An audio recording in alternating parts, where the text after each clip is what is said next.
campaign is not a campaign if it is run in your house, if it is still in your head and is dwelling in your head.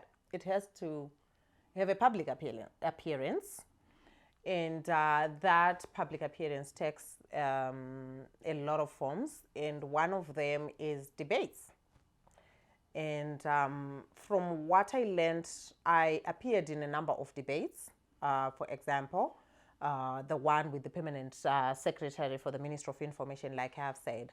And one of the big lessons that I learned, you actually have to be very prepared to appear in the public and in debates and to debate your issues. Not personalizing them, not becoming personal. And what I learned was that the showmanship has to appear prepared. And in many instances, especially for civil society, we appear coming from, kind of a blurred position where we are not that known, so we are underdogs, but there is a lot of excitement because there is the higher profile kind of individual. So for me, in terms of public appearance in debates, what I learned was that you had to appear there very prepared. And one of them was the research that we have already spoken about in another module. So it's research on the issues that you're bringing on the table. But the research also had to go beyond that to researching the other part.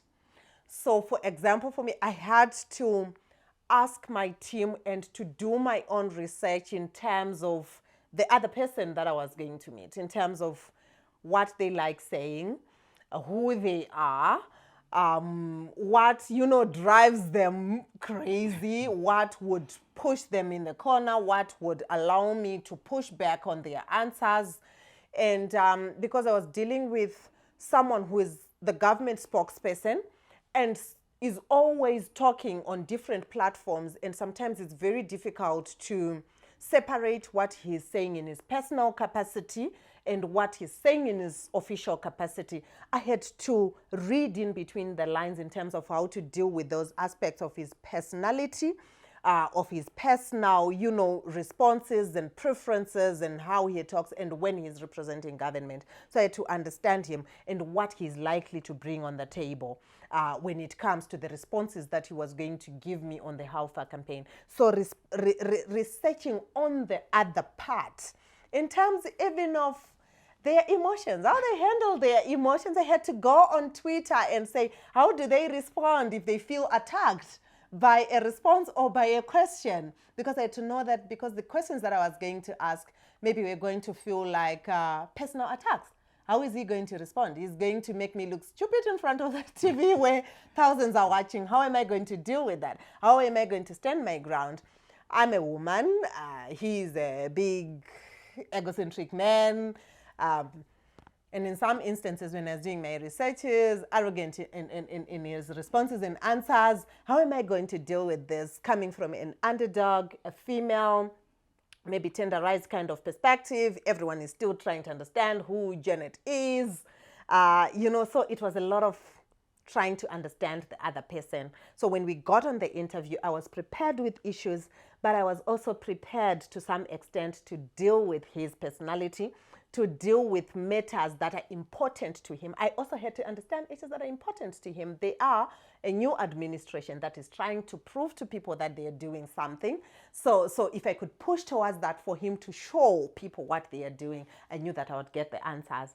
So it's important to really research on the other person. But there were a lot of other public appearances that we also did as well, and making use of our agency. We had, for example, dedicated media placements that we had put in place and that we had to make use of. And in many ways, we had to work with that as well. Yeah. So debates were the one thing that the campaign through Jay appeared to the public in an official state to go and debate with the spokesperson of the government, to go and debate with various stakeholders. But the campaign also had representation of official status through press statement. And to us, this was also a hack. And the hack was once the campaign launched and people realized what it was, most media houses wouldn't take our advertisements. We actually had advertisements that were as brutal as the billboards were, but most media houses wouldn't take them for fear of, you don't know what would happen. Being they have to be licensed, and these bills have been changing all over every other time. Sometimes the cute excuse is we're out of space, and what we did to test that is to call again and say, I want to put a press statement. And most of them beat it, including the national newspapers beat on it and say, oh, if it's a press statement, it's all right. And what we did is officially appear through a press statement and have a weekly statement that spoke around where we are on the campaign and re-buttress what is the campaign, what is not the campaign, what we're trying to do, what we're not trying to do.